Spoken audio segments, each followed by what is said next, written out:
Good morning, everyone. Thank you for joining us for our first Zoom conversation with the curators at Dunedin Fine Arts Center for our fall exhibits.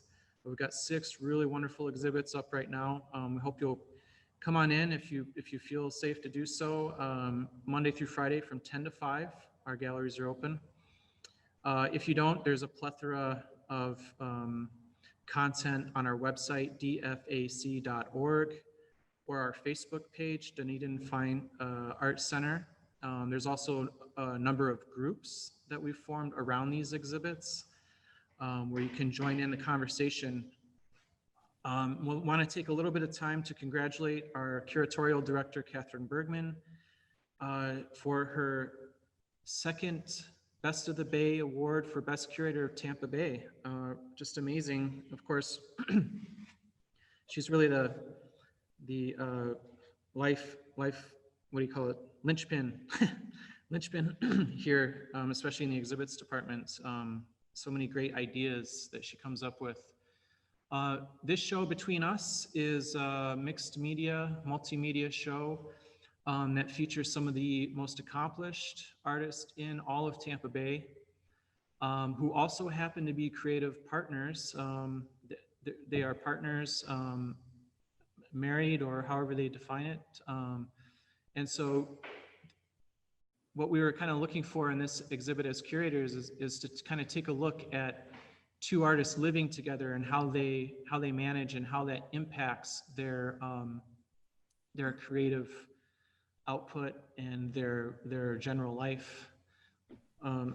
So what Catherine has been doing through COVID here, she learned some new skills, and one of them is making these beautiful short films of each exhibit. So what I'm going to do is we're going to share this film of Between Us that she made to kind of give you an overview of everything that's in the show, and then we can start talking with our artists.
right, thank you, Catherine.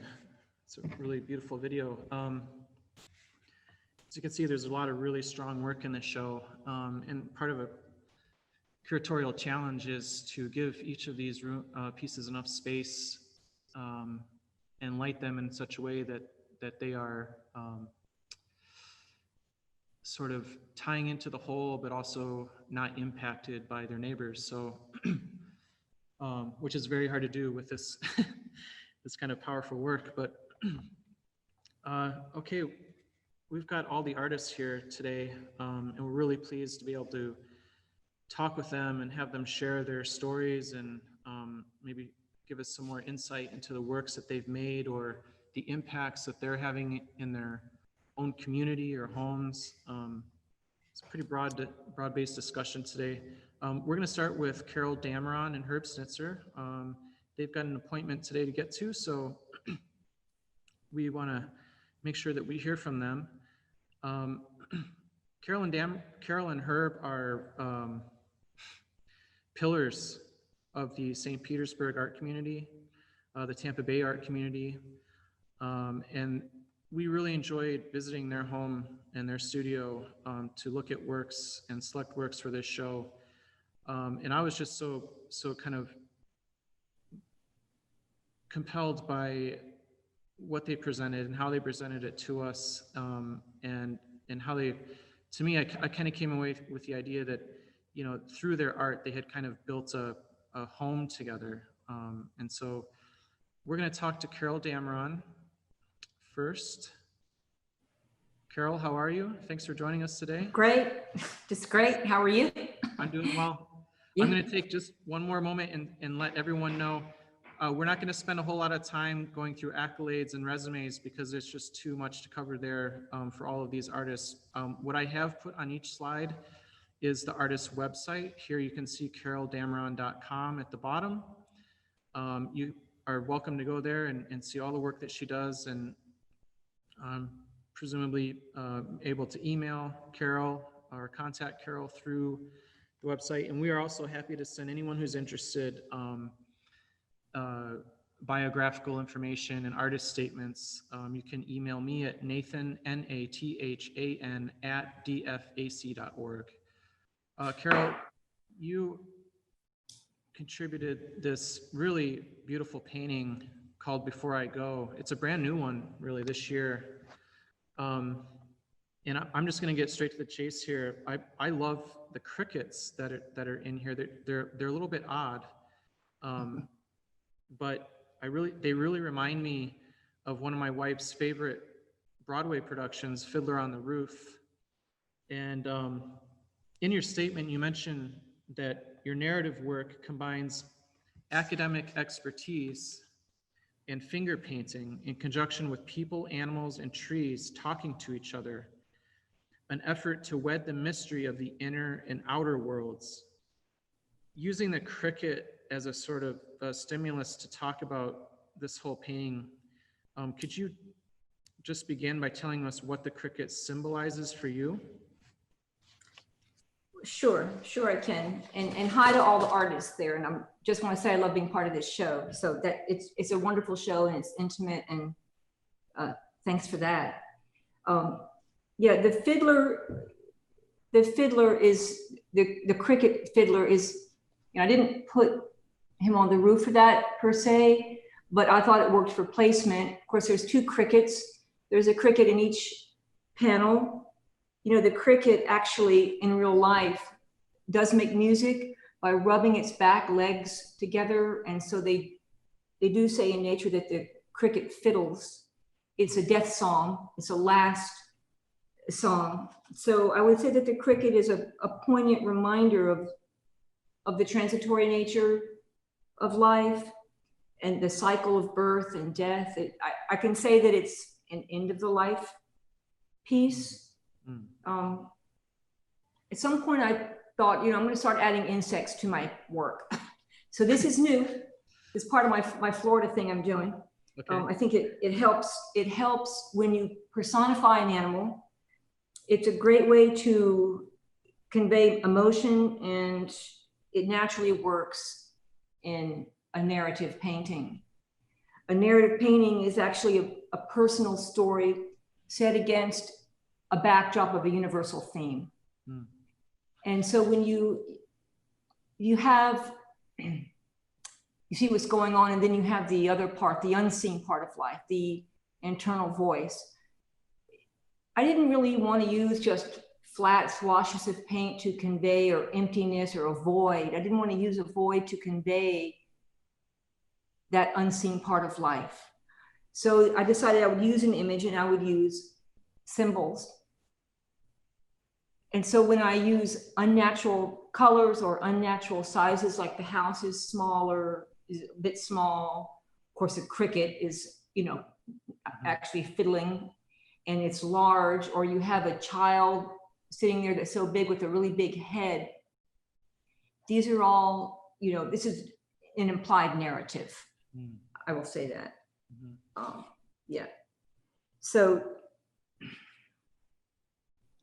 yeah. The diptych that we see here actually can work both ways. So when I painted the diptych, first of all, you have to have each piece work all by itself. The way it's being shown here is the two houses together, but the way it was conceived, Nathan, was that the house is on either end. And I really liked that, and it seemed friendly and intimate. But then at some point I was working on this piece and going around and around, and I had it just sitting there propped up like you see now. And, you know, actually Herb had said, oh, what's this here? And so then I thought, well, this works also this way. And so when I had my retrospective at Octagon Gallery right before the pandemic up in Larga, I presented it this way with the houses together, the way that you and Catherine have chosen to place it. Mm. But in fact, I really also like it with the other way. Both ways work. So in a diptych, you get one painting, a second painting, and then the third painting, which is the two combined. In this case, you get 4 paintings because this is sort of a mix and a match piece. Mm. Yeah. Mm-hmm. So that brings up an interesting point about the exhibition as a whole. And I think this was stated by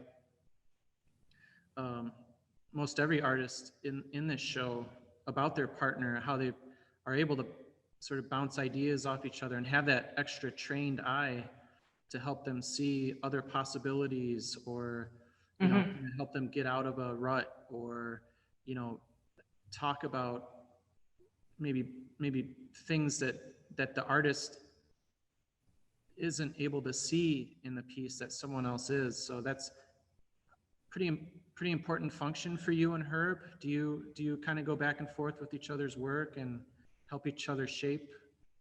Well, we talk about things a lot. Of course, you know, on one level, artists go together. I will say that. I find, you know, just in terms of numbers, it can certainly economize you time, because sometimes you think, well, I'm going to take a break, not look at this, and come back to it and wait, and then it will give itself up. But in that interim, you know, you can have a very smart person with whom you live who's, you know, artistically oriented and understands things, and they can come in and say, wait, how about this?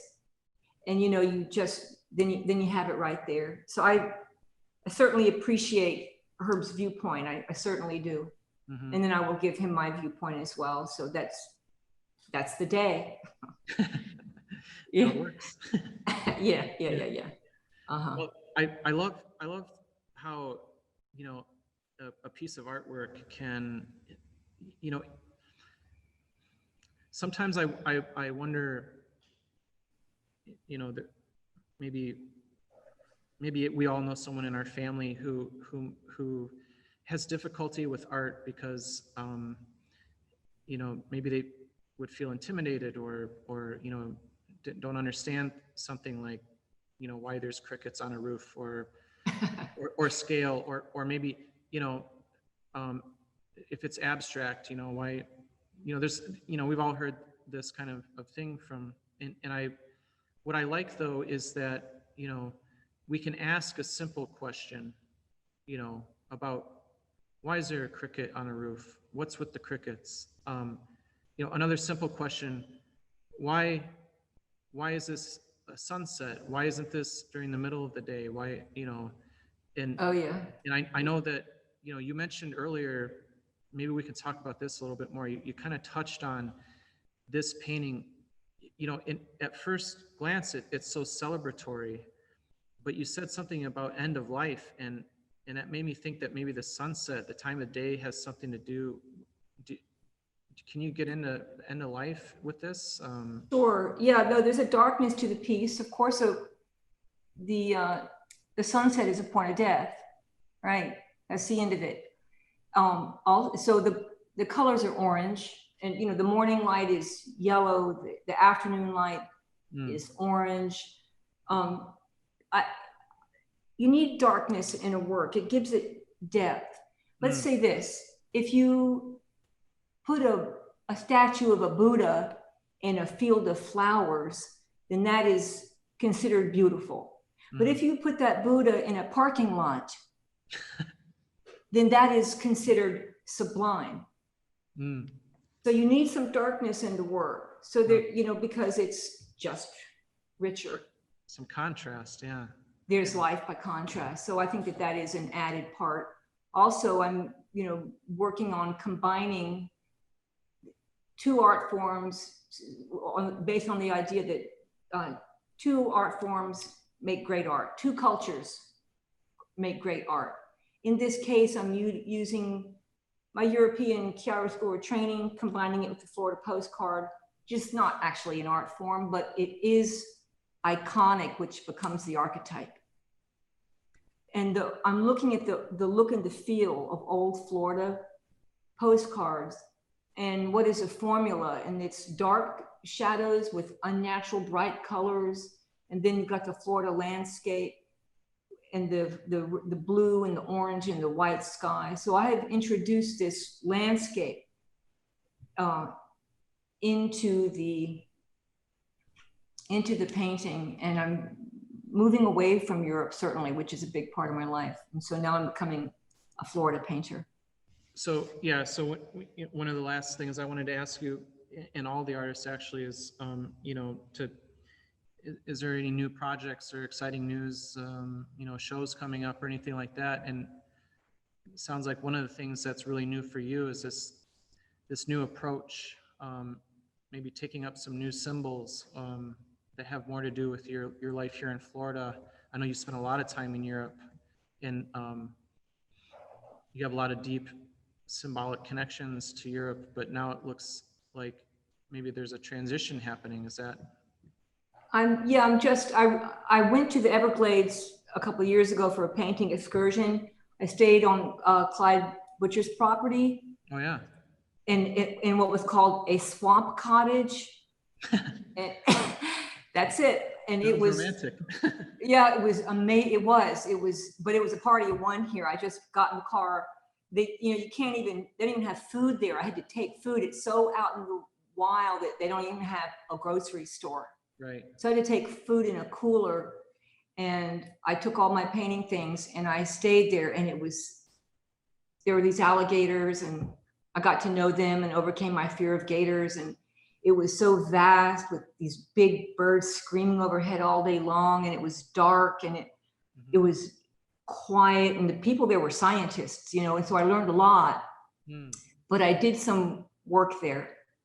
And so then I came back and I thought, well, that just makes sense to me to head south in Florida. It gets really watery and dark. And so that's what I'm doing now, moving into reptiles and insects combined with everything else that I've got. And, I'm doing new work now in the process of. Excellent. Well, we're looking forward to seeing those pieces from you. Yeah, that sounds exciting you're venturing in a new territory. So that's always exciting for an artist, Yeah, it is. And, like walking through a swamp, a little scary, because you don't quite know where you're going, or, am I going to step on something, or? Right. Such is life. Yeah. Well, yeah. And the thing with the sunset too is, the sun's going down, it's going to get dark soon, right? So there's that there's that kind of element, but then there's the hope or the assumption that the sun will come up again. So It's the cycle of birth and death. yeah, so Right. there's a lot of stuff in this painting that is very thoughtful, and you really sit with this one, and think about it. So thanks for sharing today, Carol. We really enjoyed I thank you. We'll move on to Herb Snitzer, your partner, who is also one of our area's best storytellers. Herb, you've worked with a lot of incredible people. Just to name a few: Louis Armstrong, Betty Davis. And then what we found really interesting when we came to your place to look for, kind of curate pieces for this exhibit, you and Carol had really focused a lot on how you had built a family together and built a life together. So I was really surprised by this piece called History Revisited 1. You have a whole series of these. Because a lot of the photos in this work aren't yours. They're actually found or gifted to you.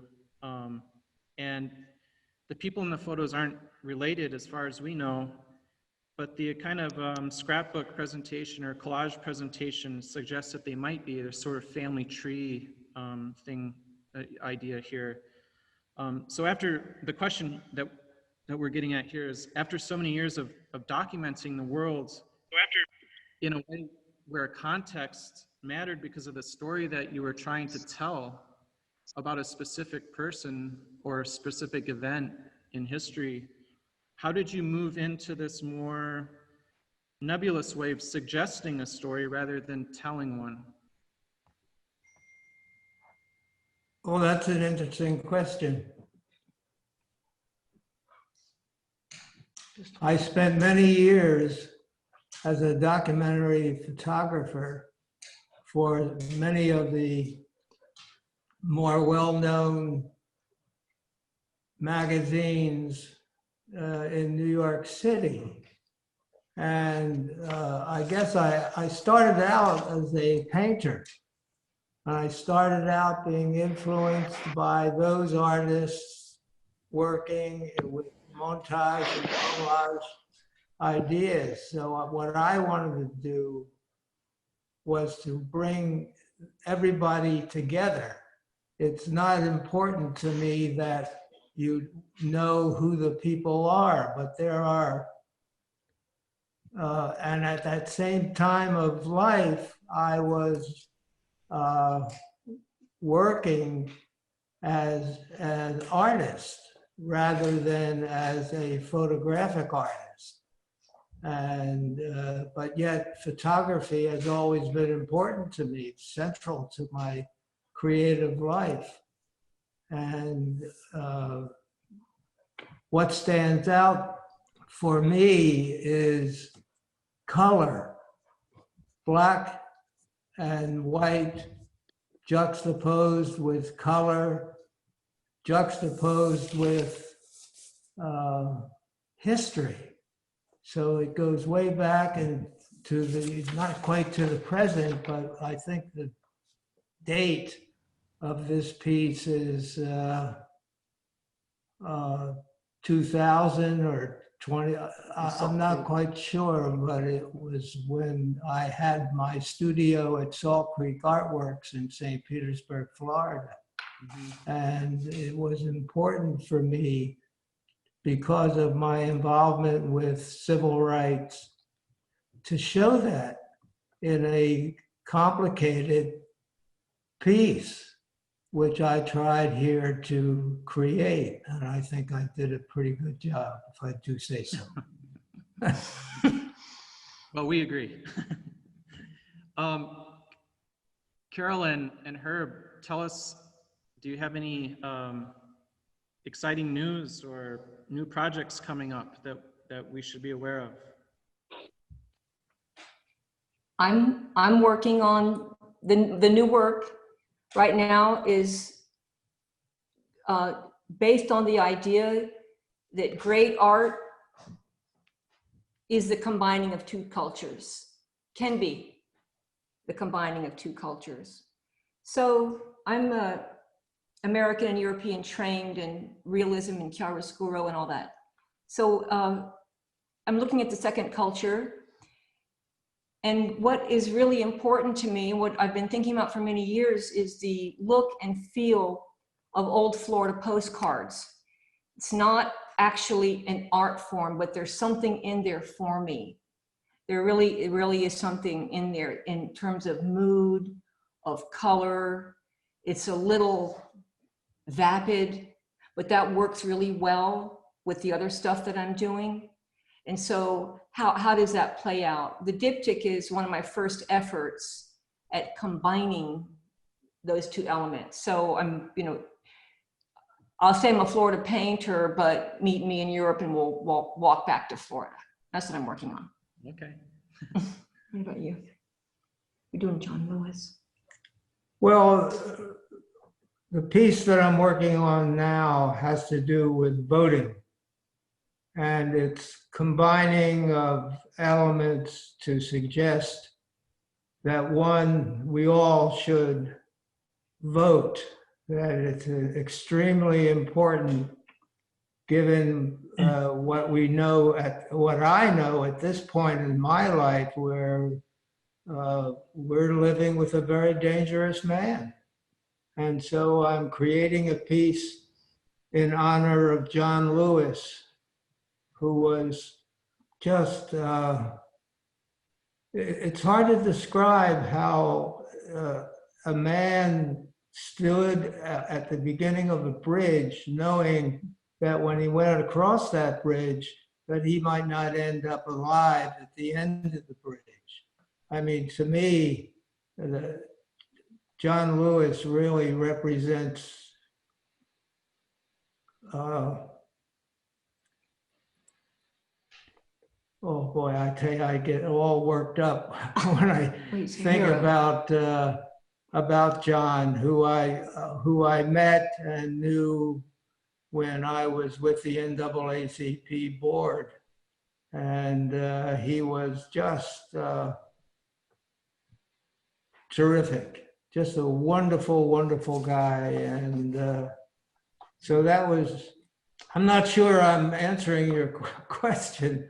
But it happens like that with photography, especially when you're working as a documentary photography. Things happen and you got to be ready to move to capture what you're feeling and what you're seeing. And that's why I love photography. I've been at it for 60 years. So. It really has been exciting for me. Is your show still up at studio at 620, Herb? Well, the show at 620 is now going from September into October. And each month it's going to be up for 3 months. So each month has a definitive subject that I'm working with, and it's quite an interesting process. The first part's down, Catherine, and then they're putting the second piece up. Okay. I think next week it should be up. Good to know. Thank you. Yeah, it's really interesting, Catherine. I never get tired of looking at my own work. Nor do we. Yeah. Yeah. Well, thank you, Carol and Herb. I know you've got to run. Yeah, we've got to go. If this is recorded, I would be very grateful. I'm very, very sorry to miss all of what I really want to hear what people have to say. So thank you so much. Yep. Thank you. Thank you, Carol. Thank you, Herb. Wow. Okay. Next, we're going to talk to Mark Aeling and Carrie Jadus, who are equally statured in St. Petersburg. Carrie's a painter, and Mark is a sculptor. Here's their installation that they that we're privileged to show here in between us. The wall sculpture is by Mark, and that is composed all of scissors. Pretty amazing, and we'll walk through that. And then Carrie was able to make these paintings specifically for the show, and so a really neat collaboration between this partnership. Mark, we're gonna start with you. Here's Mark's. Like I said, everyone, websites are at the bottom down here of everyone's first image. So welcome to go check out everything else that these amazing artists do. Mark, you mentioned in your statement how important scissors have been for you as a symbol for the connection of two halves, which is actually really appropriate for this exhibition. Looking at the detail of this piece, we see an enormous amount of work going into the connection of each pair of scissors to one another. These are all welded together. Beyond my and Catherine's admiration for your work's expressiveness and craftsmanship, we also admire the way in which you build community through your work by hiring assistants and teaching them new skills through your projects. Could you talk a little bit about the satisfaction that comes from seeing your artwork extend beyond itself into the community to create growth and generational connection? Yeah, sure. Hello, everybody. It's a really interesting context to experience everyone's work. I'm looking forward to hearing what all the artists have to say. A large portion of the work that I do is public art related, and these kinds of projects are sort of a marriage between a concept and what I as an artist want to bring to a project, and that gets married to what a client is interested in, whether that's a municipality or a private developer. And then that gets combined with the notion of a budget and a timeline, and it becomes a marriage of all of these variables. And in many ways, these projects are very collaboratively oriented.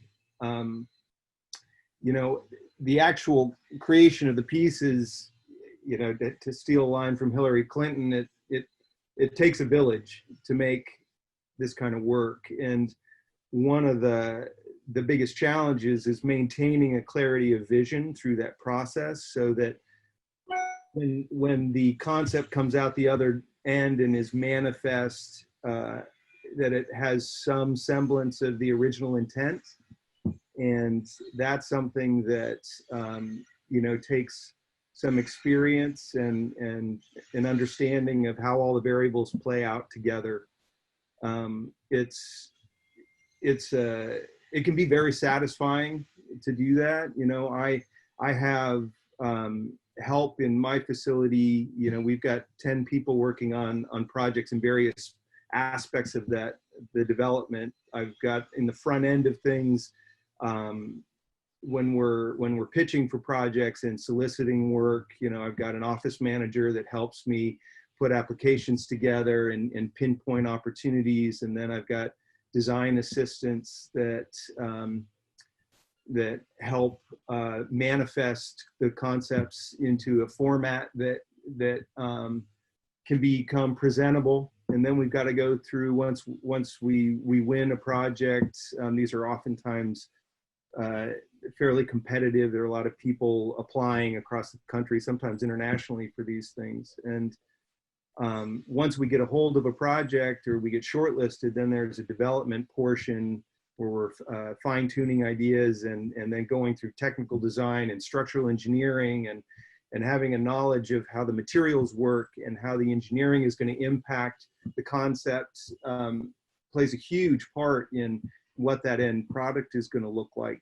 And then we get into the actual fabrication where it hits the floor, and many, many hands contribute to the manifestation of those ideas. So it's a very involved process. And I always considered myself an object maker, no idea when I was an undergraduate at Colorado State University. I saw a film documentary on Cristo, and I was on Running Fence, and I didn't fully grasp at the time that I was watching that documentary the impact on a social level, on a community level that art can have. And you know, I stored that information away thinking it didn't really relate to me at the time. And as I've gotten into this public art process and into being an arts advocate and being socially engaged in the development community-wise of the arts, I've come to realize that the Warehouse Arts District, which I'm actively involved in, and the development of the Arts Exchange is, in a way, very much a Cristo-like project, in that we're creating a community-based sculpture, as it were, or sculptural experience, creative experience in the compound or the facility of the Arts Exchange and the whole development of the neighborhood of the Warehouse Arts District. So you never know how art is going to touch you and how it's going to influence your life experience. But you know, the collaborative process is definitely something that has grown in my work and continues to evolve. Yeah, it's been amazing watching. I moved here in 2010, and it's been amazing watching the Arts Exchange and the WADA district grow exponentially.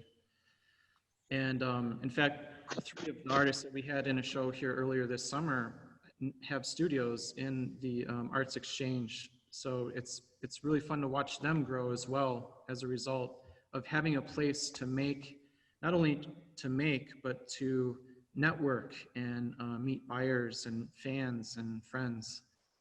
And fun fact, I was also introduced to Cristo through Professor David Youst at Colorado State University during my time there.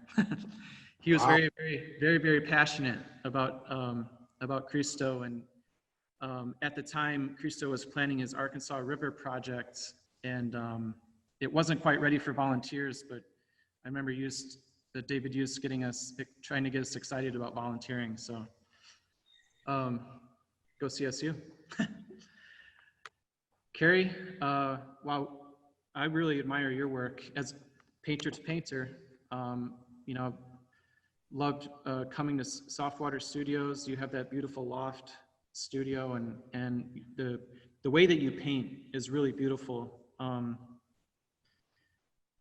Reading your bio, I thought it was really interesting, and I don't know why I didn't know this before, but it was really interesting for me to learn that you actually earned an electrical engineering degree from USF. And but over time, you chose to listen to your heart and pursue your lifelong passion for painting. I'm going to share the screen here, sorry.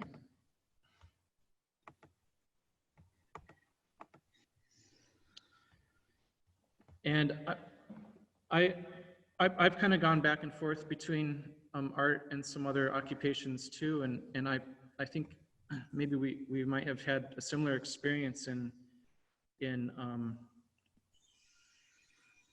what it takes to sort of face the uncertainty of an art career. And I was just wondering if you could tell us today about the kind of courage that you had to summon to step away from something that was certain and predictable, not only as you approach your easel every day, but just life in general, especially, you know, having a family during COVID and navigating all of this stuff as a parent. Sure. Yeah, thank you for inviting us to be a part of this. This is really great. I also admire your painting, Nathan, and your different styles that you use. So yeah, I started painting full time in 2006. I sort of left my engineering life and decided to try my hand at painting and making a living as an artist. And it definitely was a leap of faith for whatever reason. That there was many reasons, but that time in my life, I felt like I didn't want to get any older without at least trying to make a living doing something that I felt really passionate about and felt like I had wanted to do my whole life, but just didn't really know if it was possible. Mhm. So just went ahead and decided to try it for a couple of years and had saved up some money enough to get by. And I was fortunately able to make a living at it. And I think probably one of the biggest components of my success is I had no idea what I was getting into. Yeah. Because it's really hard. And had I known beforehand how hard it was, I'm not sure I would have had the energy, but now it's kind of too late. So Yeah. I agree. It's too late now. So yeah, it was kind of like, what is it called? Sort of suspended disbelief. Like, yeah, I could do this. And, Mhm. you know, just keep chugging along and painting and entering into shows and making it work. And finally today, I think, God, 14 years later, like I found a pretty comfortable space in the art world for myself. And Yeah. Mhm. and I feel pretty good. So especially like financially, I think if you've made it this long in the art world, it's, even though it's still hard, I think you still, you've built up enough of a reputation where you can always find a client somewhere that's willing to keep you going. Yeah. Yeah. Well, and then it's interesting too to see maybe, you know, your engineering background kind of coming back into some of your imagery, like remember the big Tesla mural that you did in the Arts District a few years back. So Yeah, it's still very much a part of the fabric of what I do, for mhm. sure. Excellent. Wow, thanks for sharing, Mark and Carrie. Can you tell us any exciting projects coming up or exciting news? Well, in the short term here, we've got a really cool show coming up at Softwater. Jim Swallow has done a series of are they Stereographs. stereo photographs of artists, and that's going to be a really cool show. And the Arts Exchange and Softwater and MGA will be open for Art Walk. We've got, you know, COVID restrictions happening, and the trolleys won't be happening, but Art Walk is trying to creep back into our lives, which is, I think, welcome by many. I hope by all. So if people are out and about, things will be open here, and there's a lot happening on the Arts Exchange campus. And the shops are all active now. There's a number of gallery spaces there, and we've got a new entity in the front of the compound, 7C Music, which is just a spectacular facility worth checking out. And we've got a great show in the Arts Exchange as well. You know, MGA has a number of public art commissions coming down the pipe, so we'll be busy through the next year making large-scale pieces. Awesome. Did I steal everything there? You got anything else? No, you got everything. Okay. Wow, thanks a lot. Next, we'd like to speak to Carol Mickett and Robert Stackhouse, who we are fortunate enough to be neighbors with now since they've moved to Tarpon Springs. Carol and Robert, your water is a central element in all of your work, from the small prints that we have here in the gallery to some of your largest installations nationwide. Water is also central to discussions around climate change. And with this in mind, we just wanted to ask you, you know, we know you think about this and incorporate the idea of climate change and water into your work, and the interconnection between macro and micro scales across the ocean to the smallest pond and stream. Thinking about all of this, we kind of wanted to ask you what role you believe art will play in the future as our planet changes according to differences, you know, as climate change accelerates through the century.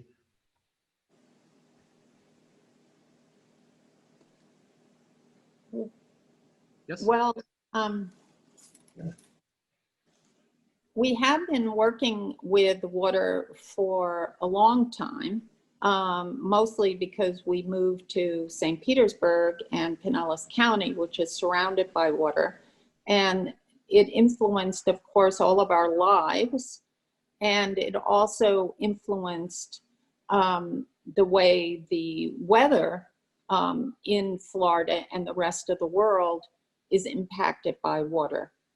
So now this is all developed, and as you can see, even in these prints, this was part of earlier work where we incorporate the map of the Gulf of Mexico. This is a topographical map, and then icons that that stand for the Gulf. But like this one, for example, connects up the rest of the world with the Gulf. So a lot of our work is about local and global. And in that way, climate change fits in, because climate change is a global phenomena that influences the local. So we're all connected in this. And water, the heating up of the water, is connected with tides rising, increases of weather, fires, erosion, hurricane intensity, on and on and on. But yet it has a social justice impact, because when these things happen, people are affected. And so people who live in areas and especially don't have economic privilege get hurt. We can remember that in Katrina, where the hurricane came, again, intensity, climate change, and those people who couldn't evacuate and were put into the arena suffered greatly, and the houses in the lowlands got flooded. And so all of these things about climate change is something that affects all of us and is an element in social justice. Mm-hmm. So to the question about how art can play a role, I think that one of the things that art does is it's something that sometimes crystallizes an issue and creates curiosity. Gee, what is that? What is that squiggle? What are those lines? What's that whirly thing? And it gets people to start thinking about these issues without being didactic. I think it's a continuation of a lot of our exploration of ways to depict water from a very early beginning. And the fact that water is so changeable, it has different forms, different physical forms. And it's, as Carol said, it's all around us. I remember we were walking our dogs in Larson Park in St. Petersburg one day, and we were talking about this project, about how Tampa Bay is defined as Tampa Bay, and the Gulf of Mexico is defined as the Gulf of Mexico, and the Atlantic Ocean is defined as the Atlantic Ocean. But they're all one, and they're all interchangeable. So we have this more localized way of looking at the world, but then the world really is, I mean, it is just water out there, and it's not just water, it's a lot of water. And it as an artist, you know, it creates all these great problems, and how do you depict it?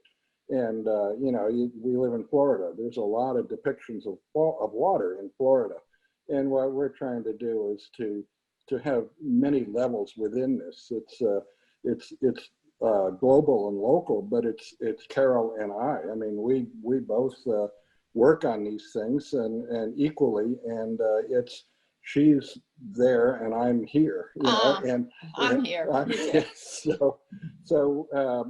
the same thing globally and locally. So it's a great thing for us to use as devices for depicting the water. I mean, if you notice on those that the Gulf Stream goes off the paper, and yet the depiction of the Gulf itself, the geographical map of the Gulf stays within a border. But the map is, well, I guess it doesn't in this one, but it did in others. Yeah, the Gulf is clearly indicating the rest of the world interacting with this. It's interesting that there are 80 million people that live around the Gulf of Mexico, and the depictions of the density and the outline of the Gulf sort of reference that to some degree. The changing of the water, the dynamics of the water, the heating up of the water are things that continue to drive us in the imagery we work with. And we want to have it on different levels. As Carol said, what is that thing? It doesn't have to be read like a statement. It can be looked at like a suggestion or a series of questions. So I heard somewhere, I mean, talking about political art, that a lot of times political art sort of indicates what's going, you know, a little bit more what's happening down the road. It starts to crystallize things that haven't really been put into, let's say, our cultural stance. So the idea that I heard somebody say that climate change is the #1 security issue that we have. So it's going to be an ongoing thing, and it's going to be growing. And it was interesting when Herb was talking about the collage of photographs. He's curious and interested about the same thing, this sense that there's this global connection between us. You know, there's a family, a greater family, that it doesn't necessarily mean our own family. And there are issues of social justice and issues of the connectedness between all of us. And water, well, we're all connected between that. Yeah, thank you very much for talking about that, and also for your work and for bringing these things to light for everyone who sees your work. Do you have any big news or projects coming up that we need to know about? Well, we are fortunate this year in 2020 to be Creative Pinellas Art Laureates. And in regard to that, we do a monthly Creative Pinellas Live series called Art Laureate Conversations, which happen at the last Monday of every month. And we've been focusing on political art and having very, very interesting guests. Our last one was with Celeste Davis and Reggie Gordon, and we talked a lot about monuments and memorials and art that pays tribute. And we talked a lot about the monuments on Monument Avenue in Richmond, Virginia that have been removed, the Confederate sculptures. And Reggie Gordon works for the city in Richmond. And we've been doing a lot of things, planning in Tarpon to create an art community. And we're preparing for the art annual. And then we're going to be doing a big show at the beginning of the year at the Creative Pinellas space, using the hall space and incorporating things with other people. So we're really excited about that. And we have a bunch of other projects going. Yeah, I know you always do. And we have a new studio in Tarpon that we're very pleased to have. And of course, we're very pleased to be in the show with lots of our friends and such talented artists. So we're right on the Pinellas Bike Trail, so that connects us up with the Art Warehouse District, very, one end and the other end. So there is this sort of cord between all of us. And so, we have the studio, and people can call and come and visit. Come and visit. Yeah, I do. Catherine and I do highly recommend that, by the way. It's a great place to go see your work and chat and talk. And yeah, we've had a great time. So thank you for being in our show. Yeah. Thank you. Dolores Coe and Bruce Marsh are two more of our area's most well-known painters and educators. Let me get to their, and they've given us the privilege of showing these really amazing pieces, quite large, quite dramatic in the gallery. Dolores, I want to start with you today. As I was mentioning to Carrie Jadus, I'm a painter myself, and I just wanted to say how beautiful your brushwork is in your painting. I love how the imagery falls away from the bone, as it were, the closer I get to the work. Just kind of end up feeling like I'm floating in the painting when I get lost in all these brush strokes and stains and areas of saturated color.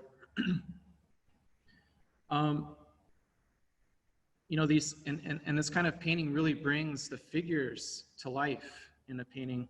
But in your statement, you described how the models for the animals in this work are actually old target practice dummies, and that your objective in painting is to tease out implications of a broader narrative. So what we wanted to, kind of ask you today was, what greater story were you processing while making this painting?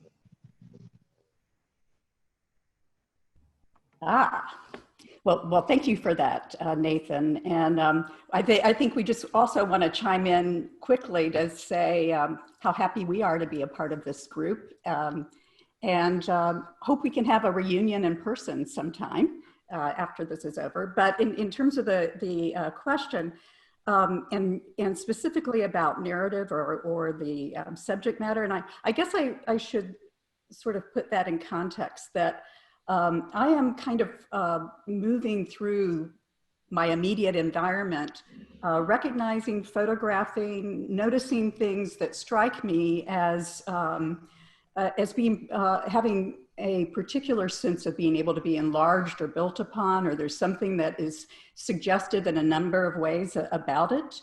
And they are very, most of the imagery is coming like off Highway 41 is kind of starting points, but they're starting points. And so this particular set of images came, there was a abandoned archery range that had these kind of funky hydraulic targets, full scale targets that had been abandoned, but they were in disrepair. Some of them were falling over. The hydraulics were unwound and on the ground, or animals propped up with boards. And it just seemed, and it was a field by the highway. So it was that natural environment with these artificial forms that were both artificially propped up, but also meant to be kind of fake real or real fake. And so the kind of tension between those things of what it could begin to suggest, which in the environment of a landscape seemed also quite poignant, and that it could suggest a lot of different things. And so in this series of work, I'm really working with fragments of invented landscape within a field that could, from one to another, build on those other things. And so whether, the broader context of nature culture, but also what is happening with that. But I don't really have a specific narrative. What I have is a recognition of something that has the potential to be a condition or a narrative in some way. And so then I'm combining different elements really as just a starting point. And that with a color idea, I just kind of start in then with the forms to, in a more improvisational way, make the painting. And I'm looking for, as I go along, points of tension or energy, so that the strokes that you mentioned, the color, is in these very static forms. It becomes, I think, a device for me to animate the possibility to activate what is happening there, to make the static environment and forms become lively, and yet fix it within what I think is a charged atmosphere, so that it is both elements of representation, but an awful lot of abstract. So I'm working with those tensions of abstraction, representation. I want a rawness to some of the drawing, and I want a refinement of some elements. And so this kind of balance of things. And I think I'm looking at, could they suggest, and from one to another, could the painting suggest a coming together, things moving together, or could they be fragmenting, or could it be shifting ground planes or shifting conditions? And so it's more that sense of things that I think is suggesting possible open narratives. Yeah, it's definitely, you know, as nature is always moving, so is this painting. What is also very curious about these works are this big border of basically solid color that surrounds this very active internal imagery. And this isn't the only painting that you have that is like this. How did you come to this sort of, I don't want to call it, how did you develop that for your work? I think I was wanting to not have a sense of depicting a specific space, but thinking about fragments of experience or fragments of situations that are in a broader, unspecified field. One to the other could be suggestive of a range of things. The color is generally heightened. And that's part of helping to create the charge, but also it's a container of that space that might be actually flying apart in some way. Oh, thank you very much. That was very informative. And we'll move next to your partner, Bruce. You know, when you look at this painting from afar, it very much looks like a photograph. But again, when you sneak up on it and start looking at the details, it kind of starts revealing all its layers. And, you know, in reading your bio and statement, Bruce, I was excited to know that you had taken a 10-year diversion in developing and teaching digital art. And there's a lot of aspects of this painting that remind me a little bit, with that knowledge, it reminds me a little bit of a Photoshop file, you know, where you have these kind of layers that you build upon and then flatten them at the end. But so it made me wonder if you could talk about how your digital diversion influenced how you paint and how you see. Certainly.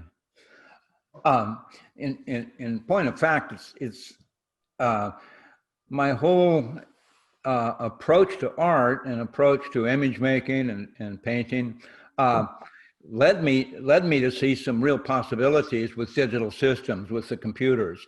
And so it's more like my approach to painting, my approach to art led me to that, as opposed to the digital system having much effect on my work or my thought. I did find that there was this tempting, huge possibility with digital systems. The idea of being able to have it under your control, fragmentary information of one sort or another that might be about the way we think, might be about the way we see, and I was totally seduced by the possibilities. It turned out that during all those years, and it was at least 10 years of working and teaching with the digital systems, that there never came a resolution in terms of work that I felt was really effective, or I never realized what I thought were the possibilities.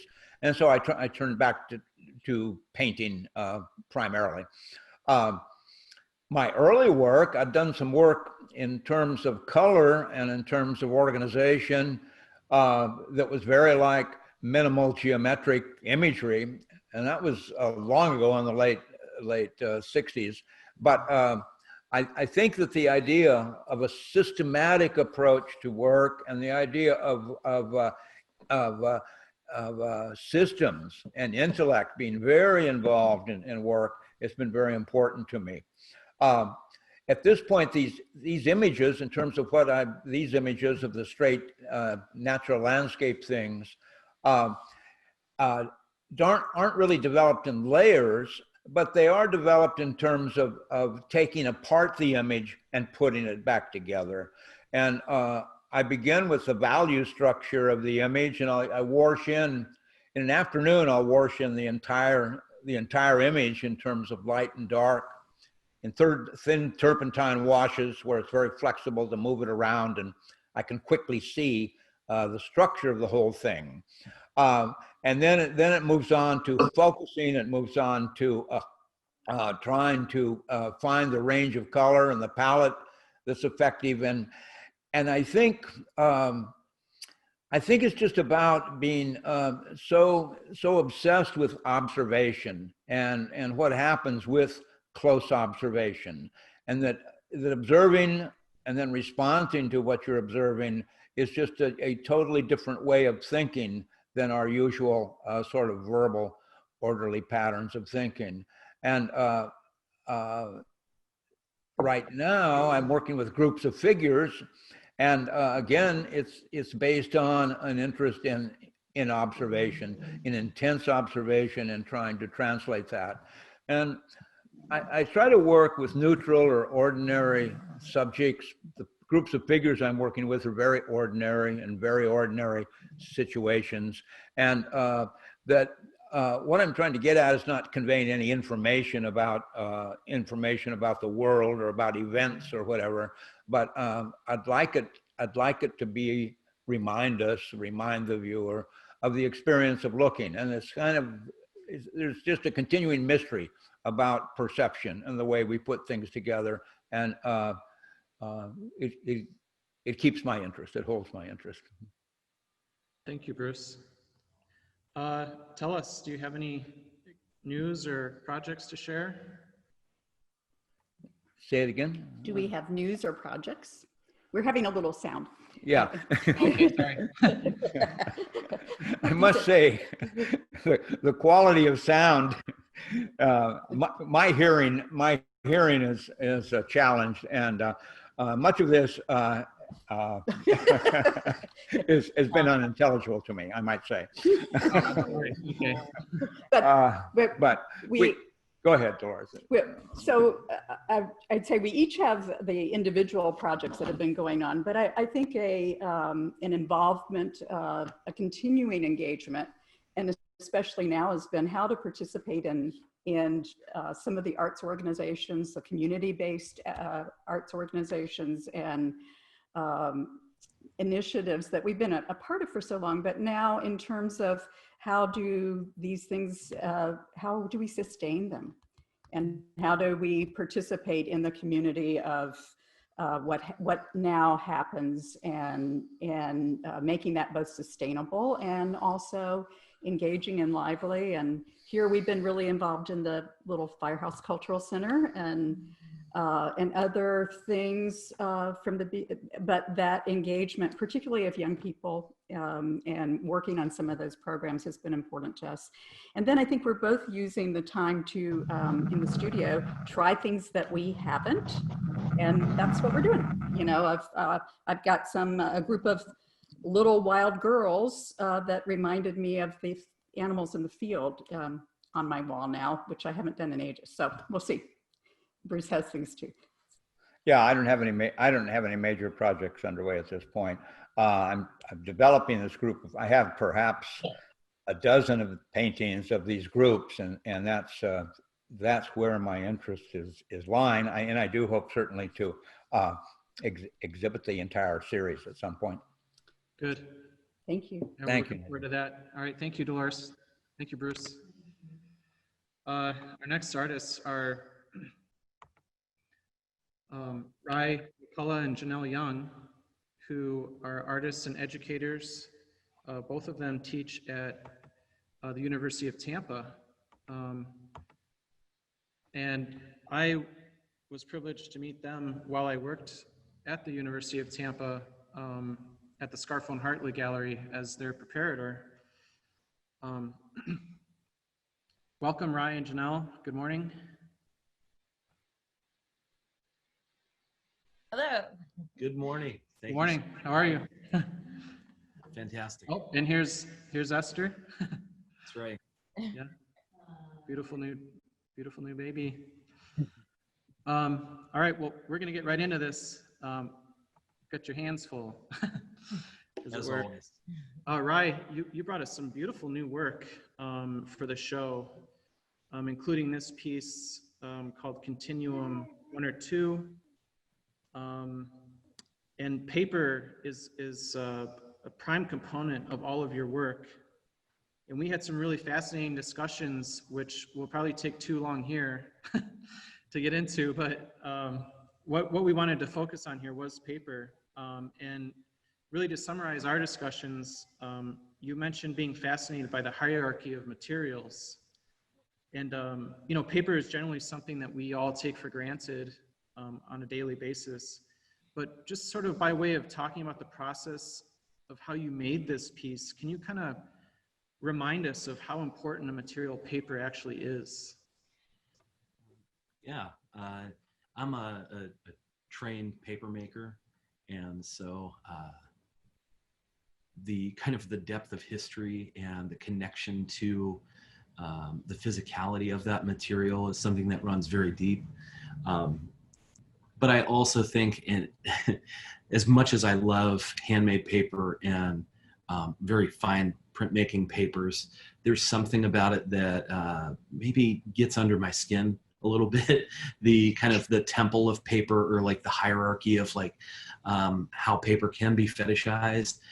There's nothing I love more than having a beautiful piece of antique handmade paper and combining it with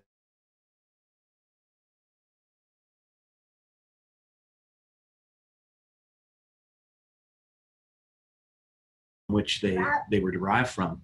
Now this particular piece, which has a kind of a flat map-like component, which is on the screen now, and then there's also a sculptural component, the small arrangement of funky little objects.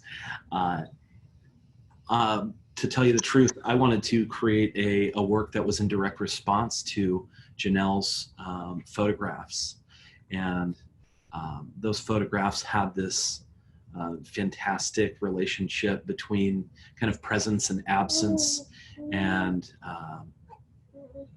kind of questioning this kind of never-ending kind of like appearance of things, or the kind of the veneer of the presence of objects.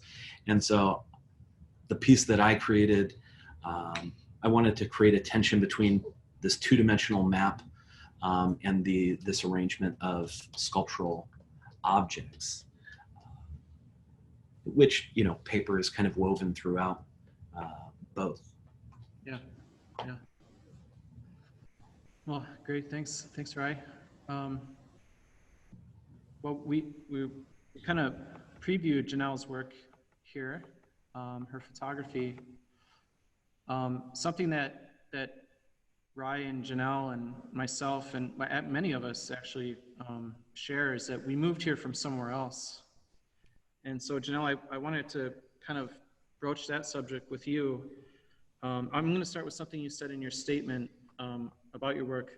How the oscillation between contradictory notions of truth and fiction, the peculiar rendering of time and duration, and the capture of the seen and unseen greatly interests me. These dualistic aspects of photography constantly guide my current investigations of pseudoscience, perception, phenomena, and the sublime. So the focus on dualism is really potent for me in this piece called Irma Remains.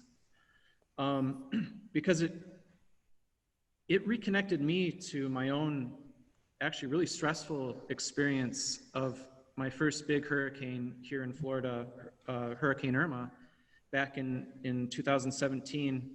And also for me, this speaks to a new consciousness I developed around vulnerability and human fallibility, during and after the storm.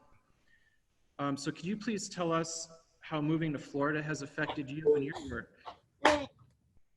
Yeah, I was thinking a lot about this last night, and I thought it was really interesting to speak specifically about this piece, because we're originally from Ohio, and then we moved to Georgia, and we were there for about 3 years. And Georgia is really where it kind of exploded for me to work on filters, and start really exploring kind of like the natural world, because Ohio was so different than Georgia. But then when I moved to Florida, it's just so different than Georgia. And in fact, I felt really stuck for that first year. And so we were here for 1 full year, and then Irma, and we had no clue what we were doing. We can prepare for blizzards, but we've never prepared for a hurricane. And it was just days of dread, like that heightened sense, of doom. And then we were so fortunate, it really wasn't that bad, but we had this tree in our front yard that it really did look like it exploded from the inside. And I just felt compelled to collect boxes of it and put it in the shed. I felt like I needed it. I couldn't let it all go. And really, for me, I think that's when this work really evolved, of this collecting of Florida specimens. And we started traveling a lot more, going to different beaches. I would bring bags so I could bring home things that I found. And so I'm sure that I kind of feel like it's funny thinking about, the move to Florida and trying to figure out how to make work when your environment is so different. And I feel like for me personally, I'm right back at that again. I mean, first of all, I had a baby a year ago. And also though, with the pandemic, it's harder now to travel or collect, or I've started kind of making a little bit more in the backyard. But I do kind of feel a little bit like kind of at square one again, which is how I felt when we had first moved to Florida, which I don't think is a bad thing. But it's just really definitely something to work through right now. Yeah, they say, I've read it multiple times, they say that a lot of people move to Florida for a fresh start or to start over. Whether that's good or bad is dependent on the individual. But yeah, I think my wife and I did the same thing in 2010. We moved here and had a similar experience. There's quite a bit of time adjusting to the culture, to the weather, and many other things. But thankfully, we have been able to build a home and a community here and a family. So we're thankful for that, and thankful for you for sharing. Thank you, Rye and Janelle. Thank you. Thank you. And we wish we could meet everyone in person. I think whoever mentioned it, maybe a reunion at some point. I would really like that. Yes. Someday. Finally, we're going to talk to Mernet Larsen and Roger Palmer, who, of course, I don't think need any introduction. We're really pleased. Mernet, I'm going to start with you, Mernet. Are you there? I want to make sure you're here with us.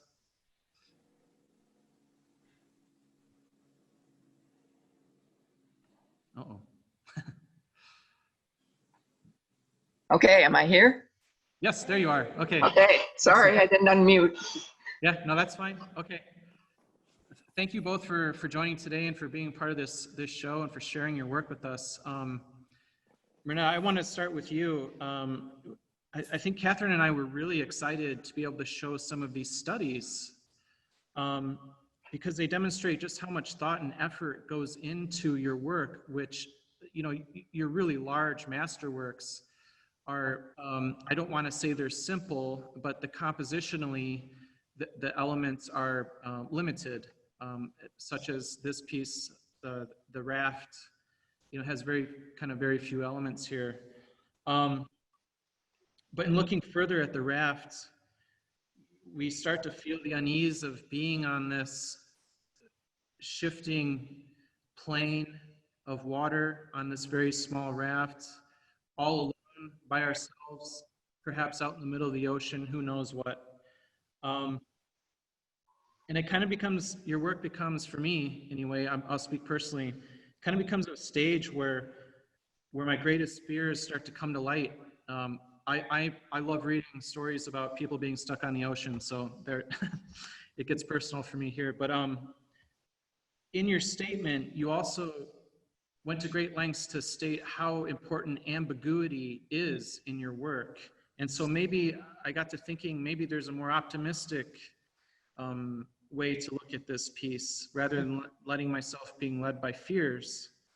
So what I wanted to ask you, without pinning you down to any meaning and without pinning us all down to a specific meaning about this piece, what does this piece, the raft, mean for you?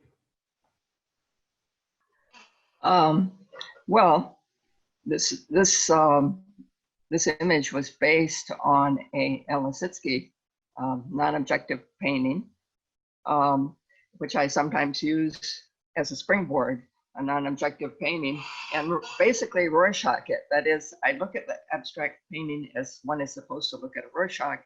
What do I see here? And I assume that the unconscious is going to provide me with something that's meaningful to me, even if I don't know why. So in this Elisitsky, what I saw very clearly looking at the Elisitsky was this tall, very elegant African-American man on a raft holding a fishing pole with a fishing line. I saw him as being very elegant. I saw him as very poised and balanced. I felt like in the print, the water and the color was very beautiful and lovely. So far from seeing it as a sense of angst or fear or whatever, I felt it as a very positive, upbeat, like I would like to be him at that moment, because it seems perfectly balanced and poised. On the other hand, I do feel like the viewer is in a position of uncertainty, because the raft, you don't know where you're standing as a viewer. So the raft appears maybe to be tilted or sliding out of the painting, or where are you above it looking down? Where are you in this situation? Is that a wall of water coming towards you? Your relationship to the space might be fraught with angst or worry or concern. But as in terms of the narrative of the character, I felt it as a very upbeat, positive, and balanced. Oh, thank you. Clearly I've been watching too many movies. No, but that's not the wrong way. The way you saw it isn't the wrong way to see it. But you asked me how I respond to it. Yeah, good. That's how I see it. Thank you. That's great. I'm glad you shared that with us. Roger, I'm gonna go through a few more of Mernet's pieces here. These are all studies, and this one is particularly interesting. Look how much work goes into developing the idea of these heads, and who knows, where these heads will end up in some future work. So really great. Roger,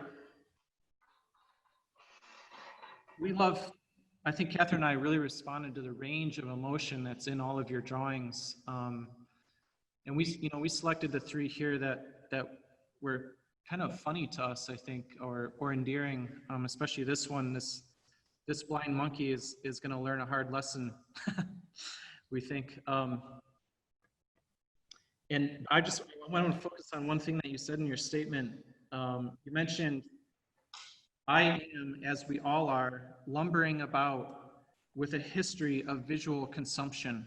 And how true could this be now that we're all on social media and on the computer all the time, and with TV screens and things like that. What I was interested in was how you, I guess in your process of how you're putting images and text together, you know, does one come before the other? Do you have a journal or a diary where you jot things down and then they show up months or years later in a work? Could you kind of talk about how you put these things together? Sure. Yes. Actually, I don't put the word, I don't have an idea, then illustrate the idea, a text idea and illustrate it. I don't, what I'm interested in is that transition between the curiosity, the open kind of confused curiosity that you have, that you start with language. Language is never original, it's only authentic. And it's only authentic in the particular moment that there's a question. And I suppose I grew up on a ranch in a somewhat limited family environment and educational environment, and I could read well before I could write for years. So reading and then asking questions made me perhaps the worst terrible 2-year-old that ever lived. You know, and you learn quickly that, you know, language is a brick that can be thrown by somebody at school, you know, or it can be a bait to catch something. Not always good or bad, but, you know, I became very curious about, you know, that I always interested in transitions. You know, it's like the blind monkey who suddenly has his hand on a dangerous cat's tail and maybe realizes at that moment things aren't perhaps going to work out well. I'm more interested in what that monkey thinks at that moment. I'm interested in that exchange of language as a moment. These things happen at the same time. I make a mark. I start to think about a text, word, story. Then I make another mark in relationship to that speculation. You know, it's a little like if a man has a butcher shop and he's butchering dogs and selling the meat, but he has a dog in his shop, what does the dog think? I mean, what does a dog think about his context? You know, I once visited Japan and I was very interested in Japanese poetry and in a sense, the brush, because I'd always used the line in printmaking. And, you know, I was interested in a particular poet, Basho, because he time traveled within like maybe 5 lines. You know, they'd have a contest in front of a pond with frogs and trees, and they're all drinking and having a great time, you know, which I always wanted to do, but, you know, was somewhat limited. But, you know, he would talk about the pond and also managed to stick in his nostalgia that he wasn't in another place 500 miles away with his lover.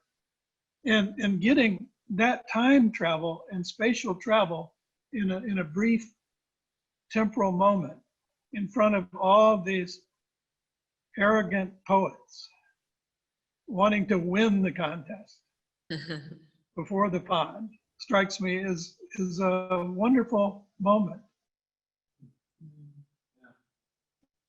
You know, and a very heroic thing that we can do between something out there. And his language, for me, is more atmosphere.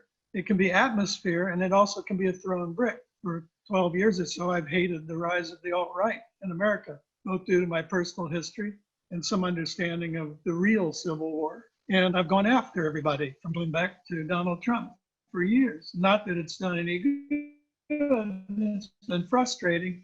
And I can't say that's a good career move for most people, but, you know, it's that sense of, and right now, that sense of language of, you know, somebody on Facebook throwing a 2-line, you know, hit, you know, sometimes I can do it well, sometimes, you know, not so good, you know, but it's that sense of being in the moment. I think we're all in the pandemic, that blind monkey right now, you know, and the tail is definitely the virus. and what we're facing. And I've always been interested in war and politics and mortality. So, you know, it strikes me that I want to find that moment that you can't really speak it that easily without using an unaligned mark. And the mark says, you know, here I am, I'm suggesting something to you, step up, you know, and, you know, that, you know, little crazy things interest me. I mean, I have memories back from 5 years old on the ranch, seeing a skinny guy with a giant pot belly. And he had a beer in his hand, and I'd never seen a big pot belly on a skinny guy, and I didn't know what a beer was. And I learned very quickly that you shouldn't, you know, it reminded me of a cow's udder, because we had 350 cows. And I looked at him and I said, where are the teeth? That wasn't a really good idea. And you shouldn't ask your mother when you've read, you know, a Hemingway novel at age 5 and you didn't understand the dirty bits. You should never ask her what they mean.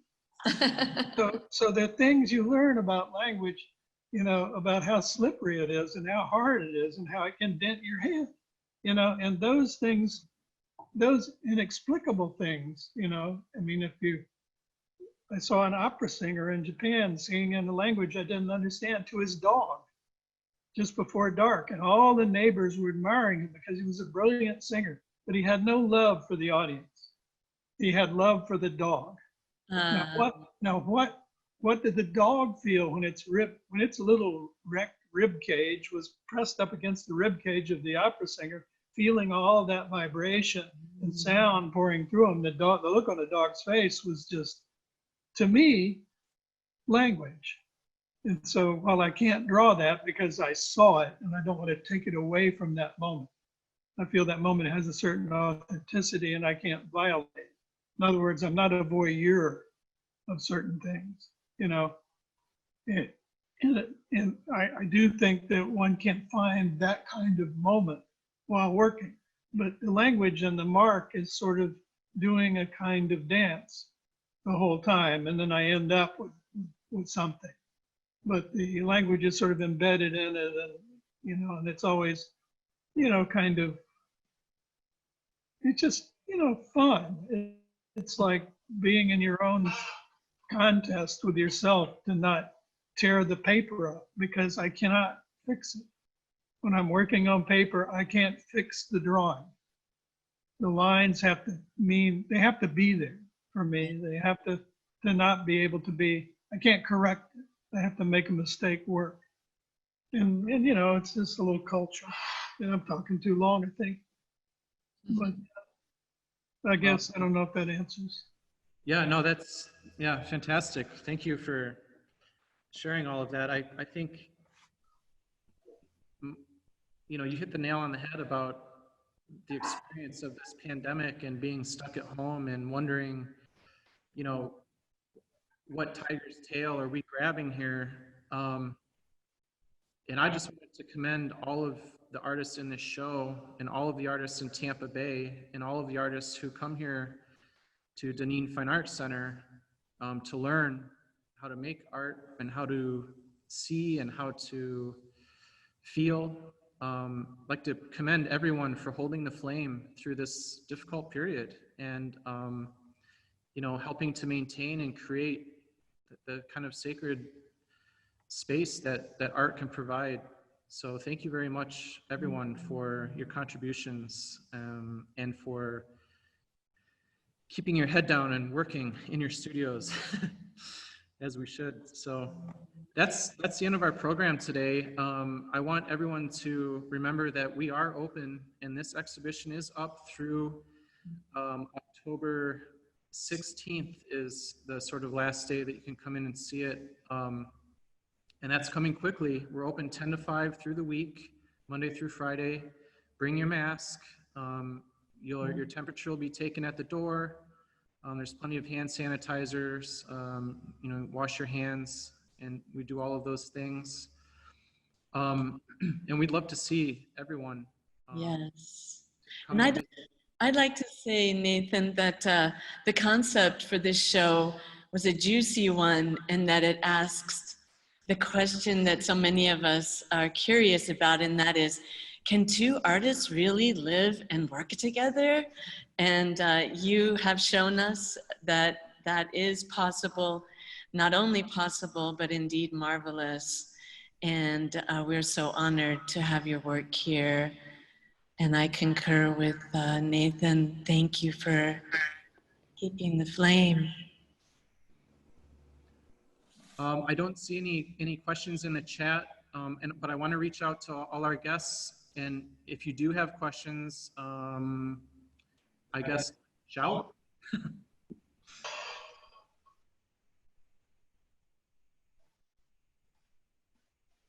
Okay.